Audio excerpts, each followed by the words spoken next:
அஸ்ஸலாமு அலைக்கும் friends, welcome to ஜாசா collection.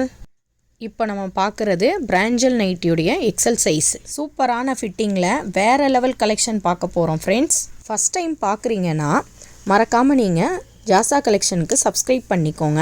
அப்போ தான் நம்ம போடுற வீடியோ அப்டேட் உங்களுக்கு ரெகுலராக ரீச் ஆகிட்டே இருக்கும். நீங்கள் ஆர்டர் பண்ணணும் அப்படின்னு சொன்னால் டிஸ்கிரிப்ஷன்லேயும் நம்பர் இருக்கும், ஸ்க்ரீன்லேயும் நம்பர் இருக்கும். 9150551744 இந்த நம்பருக்கு நீங்கள் வாட்ஸ்அப் பண்ணுங்கள். நைட்டியோடைய மெஷர்மெண்ட்டை பார்ப்போம். எக்ஸல் சைஸுடைய மெஷர்மெண்ட்டு செஸ்ட்டுடைய சைஸ் வந்து 43 to 44 இன்ச்சஸ் இருக்கும். நல்ல உங்களுக்கு அகலமாகவே இருக்கும். ஹைட்டுடைய மெஷர்மெண்ட் பார்த்தோம் அப்படின்னு சொன்னால் நைட்டியுடைய லென்த்து பார்த்தோம் அப்படின்னு சொன்னால் ஹைட்டு 55 இன்ச்சஸ் இருக்கும். இது என்ன அப்படின்னு சொன்னால் உங்களுக்கு தண்ணியில் போட்டால் கூட சில நைட்டிலாம் என்ன ஆகும்னா சுருங்கும். ஆனால் உங்களுக்கு அந்த கம்ப்ளைண்ட் இது வரவே வராது. இதோடைய மெஷர்மெண்ட் நல்லாவே இருக்கும், சுருங்காது, தூக்குனாப்லேயும் அந்த மாதிரியெல்லாம் இருக்காது. அதே மாதிரி ஸ்லீவுடைய லென்த்துமே நல்லாவே இருக்கும், 7.5 இன்ச்சஸ் இருக்கும். வீடியோவை ஸ்கிப் பண்ணாமல் பாருங்கள் ஃப்ரெண்ட்ஸ். நிறைய கலெக்ஷனும் நல்ல கலர்ஸுமே இதில் இருக்குது, மிஸ் பண்ணிடாதீங்க. ப்ரைஸ் வந்து 260. நீங்கள் 3 எடுக்கும்போது ஃப்ரீ ஷிப்பிங்கில் வந்துடும். Free shipping all over Tamil Nadu. நல்ல நல்ல கலெக்ஷனை பார்த்துட்ருக்கீங்க. வேணும் அப்படின்னு சொன்னால் டக்குன்னு ஒரு ஸ்க்ரீன்ஷாட் புக்கிங் பண்ணுங்கள்.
லைக் பண்ணுங்கள், ஷேர் பண்ணுங்கள், கமெண்ட் பண்ணுங்கள். மறக்காமல் ஜாஸா கலெக்ஷனுக்கு சப்ஸ்கிரைப் பண்ணிடுங்க.